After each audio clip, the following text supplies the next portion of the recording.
Good evening, Miss. Ang ako ang i-present karon is the written or katong nadibag na po nga program sa imuhang gihatag nga activity kanina, which was 4 problems ay 3 debugging and 1 problem in which mag-produce me of code. So first and foremost, ang pinakauna nga i-debug nga program, which is number 1.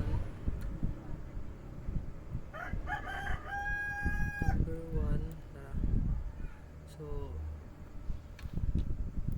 the expected output niya is that it will sum up 30 and 15, 63 and 49, and 952 and 321, which is already given since delete naman or no need naman mag user input.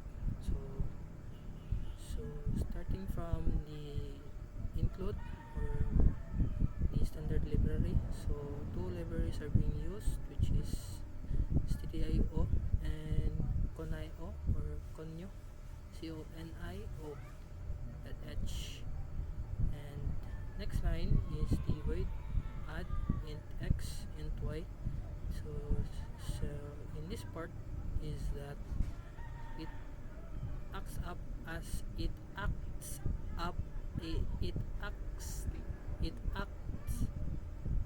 like a function wherein it will add the integer value of x and the integer value of y. So moving on, so kanina is open curly brackets, in which signifies the start of the program execution. So next is the end result, in which variable declaration, then declaring result as a variable sa program. Then next line is the result equals x plus y. So in this line kay ato ang gaan si value ay ato gaan og value si result gikan sa gisum up nga value from x ug y. Like for example kani 13, 30 ug 15. So if i-sum up nato si 30 ug 15, that would be 45. So the result will become 45, which is gikan siya sa pag-add ng x ug y. So next line is printf, sum of the %t and %t is %t \n to \n or the new line para sa spacing sa kada kanang daw ani niya ay sa kada %t. So next is the x, y, and result. So ang kaning x nagpertain siya sa kaning %t, and this y is pertaining to this %t, and this %t is pertaining to this result. So mao na siya miss. So next is when main sa signifies or next is the kanina sa close curly brackets, which signifies the end of the code sa akong coding, sa akong pag-code sa dili nga part. Then nag void main ko for another kanang signify starts or beginning or execution sa ako ang kanang program. And again open curly brackets, so signify starts sa pag-program or pag-code. Then clear screen, so functionality is to wipe out the previous run program that was being run before. So next is the add. So sa dili nga part miss is the ang functionality aning tulo, which is kaning tulo ka add, is pag sum up sa 30, 15, 63 and 49 and 952 to 321. So ang iyang functionality diri is i-add niya ang 15 and 30 ug 15 og 63 ug 49 sa og ang kaning 952 to 321. So pair ni siya kaning duha, then kaning duha pod and kaning duha. So mudaga ang kaning pag sum up niya ari ni siya dili mag sum up. So plus ani diri dapita mo print siya, which is ang gikuha nga variable is diri dapita. Sige ang kanang variable sa tong 30 o 15 diri siya gikuha, then gihapak diri sa babaw para sa 30, then sa 15 para sa y. Then pag sum up na niya, ni print siya dari, which is value sa tong x is 30 and ang value sa tong y is 15. Since gi-plus man na to siya and since gi-plus man na to siya, ang resulta ato niya which is 45 would coincide the result since it is given the function since it is given or assigned sa kung unsay kanang na-sum up nga value sa x of y, which is ang value karon sa result is 45 gikan sa 30 o 15 nga gi-plus. Next is getch. So getch signifies kanang kuan nga ni-run ang program which has no bugs and no errors, and it is also kanang being displayed para makita sa kanang user or sa kanang nagparan sa program. So next is the close curly brackets para sa kaning code, which signifies end sa akong pag-code sa diri nga part. And moving on to problem number 2.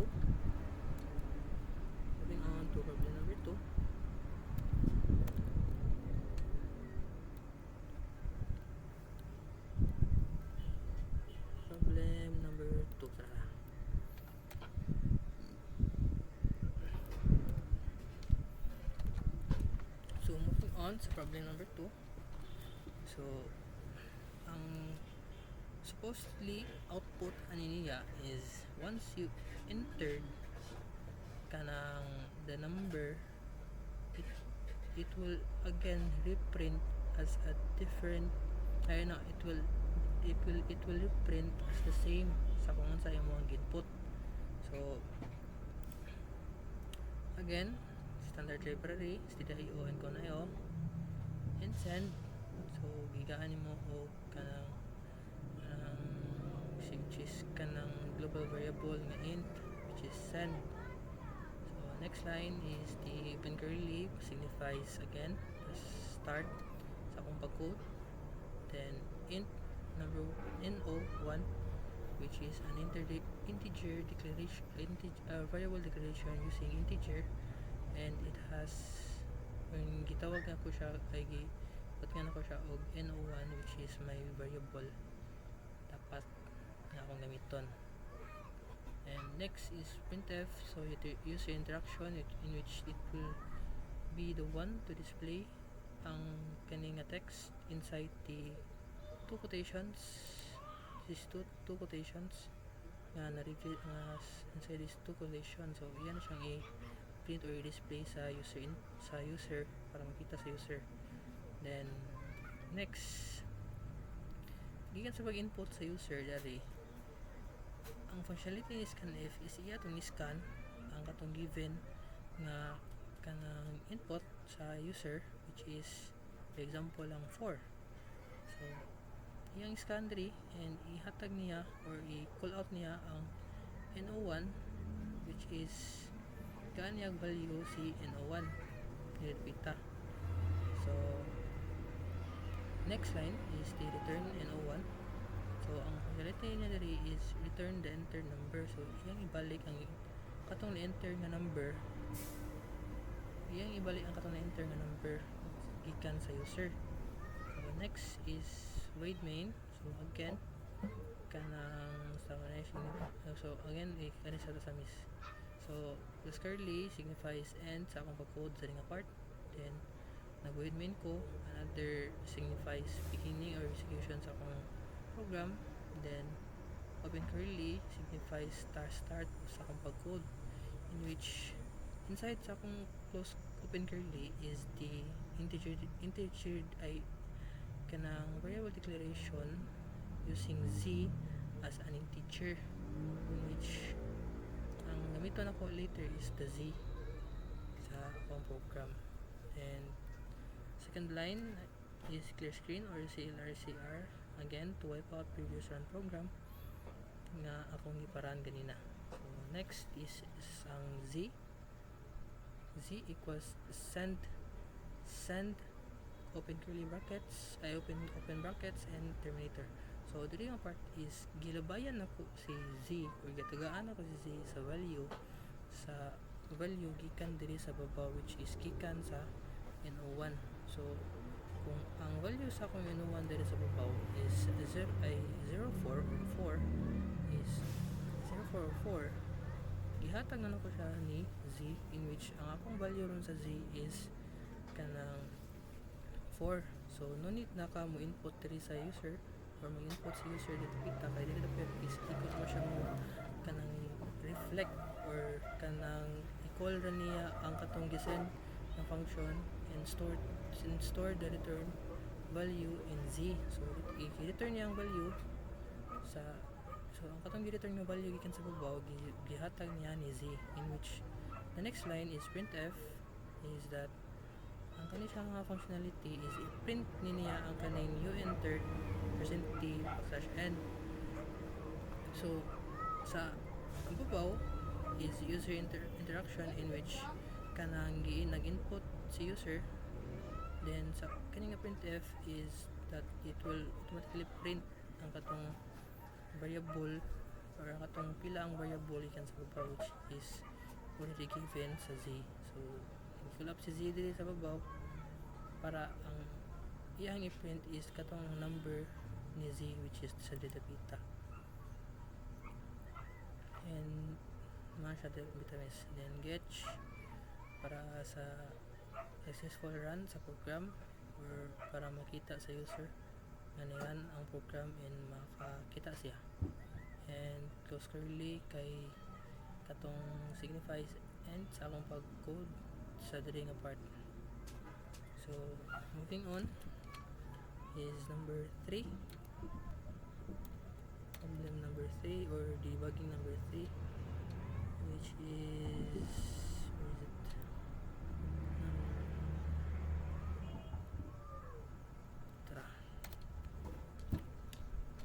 so the expected output for this one is that ang two variables na gi-declare, which is i ug j, if gaan sila tagsa nga number ni user, later on inikpara niya is magka-interchange silang duha, in which kung unsay value ni I mapunta ni j, and kung unsay value ni j mapunta ni I. So moving on, again, standard libraries stdio and kanayo for the functionality sa kaning mga nasa ubos.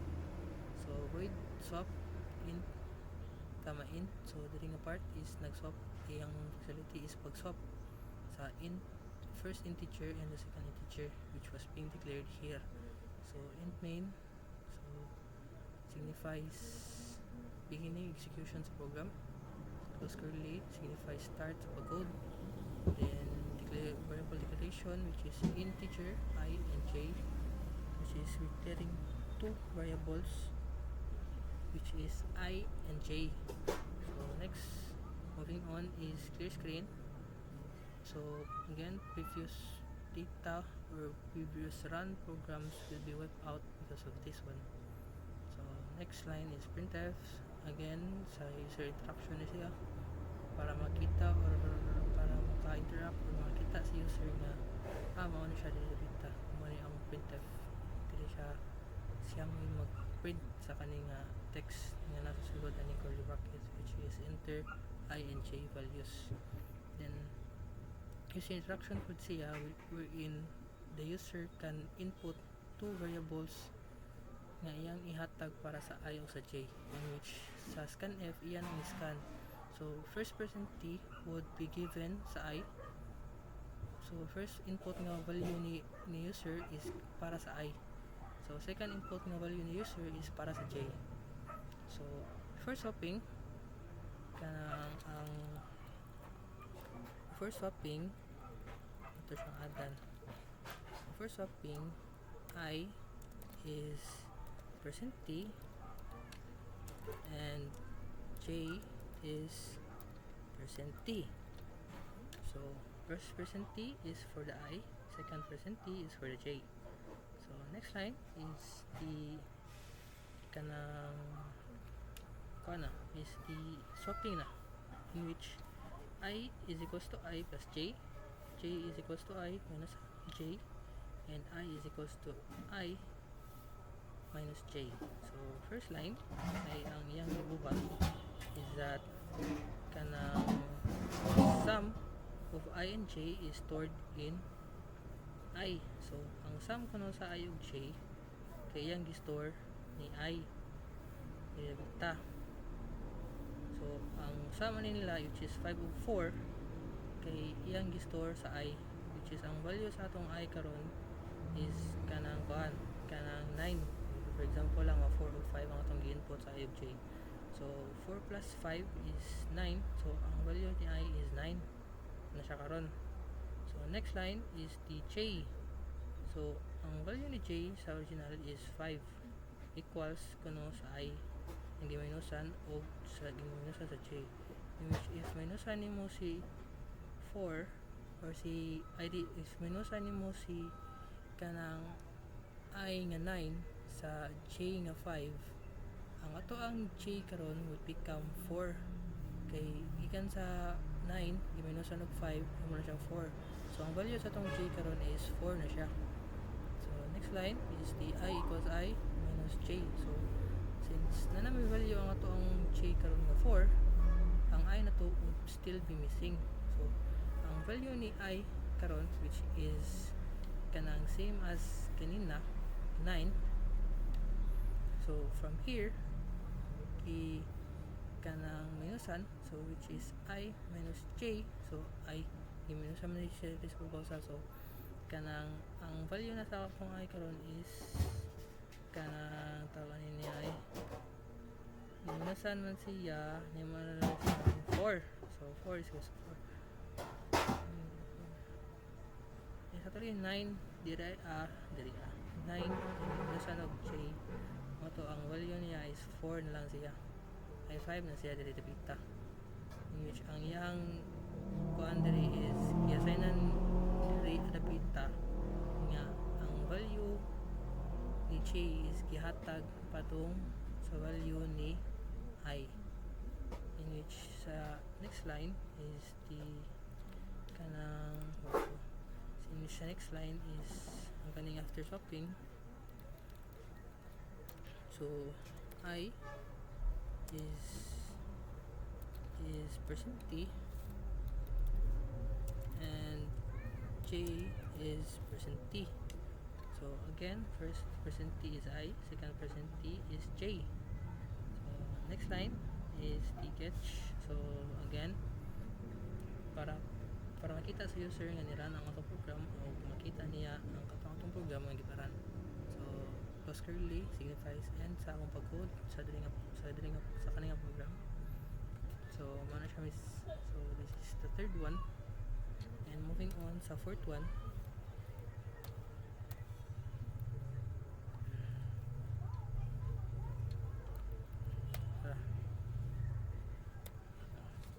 So moving on sa fourth one, ang fourth one na to is ang iyang button is pangitaon niya ang pinakadako nga value nga gihatag ni user ug ang pinakagamay nga gihatag ni user, which tuha na siya ka value dapat. So first again standard library stdio and kunayo.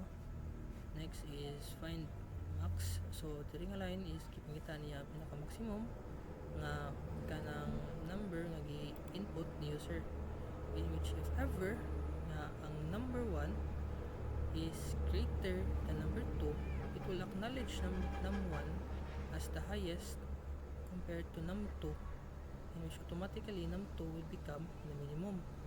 But if the other hand, ang num2 mo yung pinakadako, then ang num1 mo yung gamay, i-acknowledge niya si num2 as the bigger or the highest or the maximum number nga gi-input ni user, and ang pinaka lowest is si num1. So mga siya diri nga kanang part. So next is the find minimum. So kung natin maximum nasa minimum, so ang functionality diri is pangitaon niya ang minimum amount or ang pinaka minimum na amount nga gihatag sa user, which is if ever nga ang nang kanang tawag ani kanang ang number 1 or num1 is smaller than num2, automatically num1 would be acknowledged as the smaller or the minimum amount ng input ng user.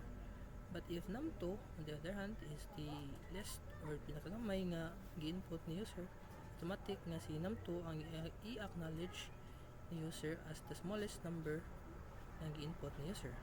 So next is the close curly sa pag-end sa kaning code ay sa kaning code repeata. And moving on sa int main, so signifies again the start sa ako ang kanang program execution for my program execution. So open curly signifies start sa pag-code sa program, and moving on is int num, max, minimum, and I. So variable creation, so using 4 variables which is number, maximum, minimum, and I. So ubos na niya is the clear screen. Ang functionality sa clear screen is ang button niya is pag-wipe out again sa previous run program ni user. So next is printf, again user interaction, wherein diri mag-interact ang user or diri mag-interact ang user kung pila ka elements ang iyang gusto i-input, which however 2, it will be scanned here as 2, and number which is declared here would be given the number 2.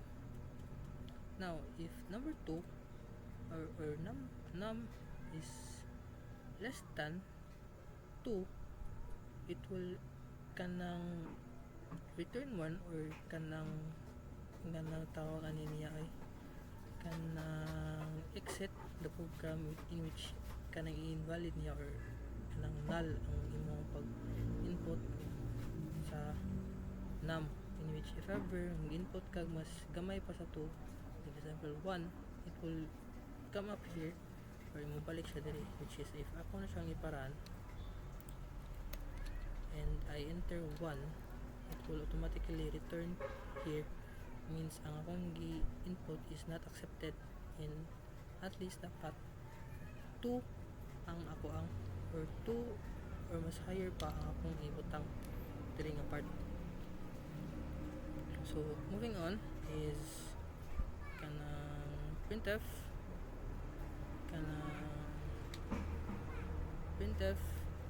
enter %t numbers. So ang kaning %t nga gitawag diari is gikan sa babaw, which is kaning num. So kung declare or kung nag-input si user diri 2, automatically it will print here 2, enter 2 numbers sa ato ang again user interaction, which i-call out si num diri sa babaw. So scanf %t and maximum, so minimum equals maximum.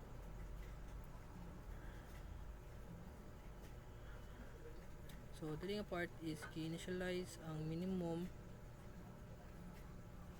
sa maximum to the first number. So scanf %t and num dili dapita is iyang i-read ang next number nga ihatag ni user, in which moving on sa next line, which is max equals find max, maximum and maximum num, dayon minimum and find min equals find minimum or min num. So sa first part, which is data is update max with the maximum of the current max in the new number. So sa dili nga part is kanang iyang i-identify ang pinaka-maximum nga number, and sa dili nga part is iyang i-identify ang pinaka-minimum nga number na dapat i-print. So next, moving on is the maximum number. So calling out sa maximum number nga i-input, in which for example 3 o 1, in which automatically 3 would be the maximum number, which will be called out here.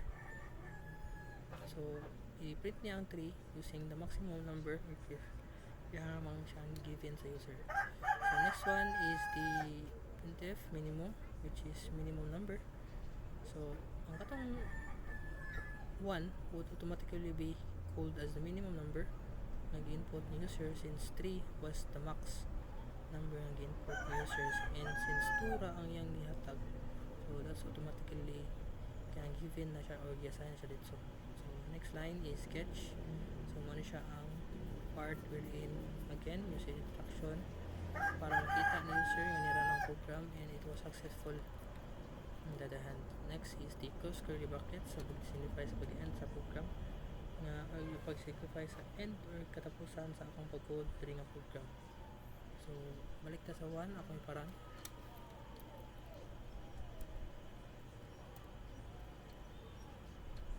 So possible output for 1 is this one. So sum of 30 is 45, sum of 63 and 49 is 112, sum of 952 is 321 and 321 is 1273. So moving on, the number 2, in which I entered 56, it will read that you've entered 56. So next one is Alt F. Number 3, which if I run this one, in gana ko number si I na 90, gana ko number si J na 75. So before swapping, ang akong I is 90, and after swapping, I na ko is before swapping, akong I is 90 and my J is 75. So after swapping, ang I is now 75, ang 90 is now and J is now 90. So next one is ang atong last nga problem.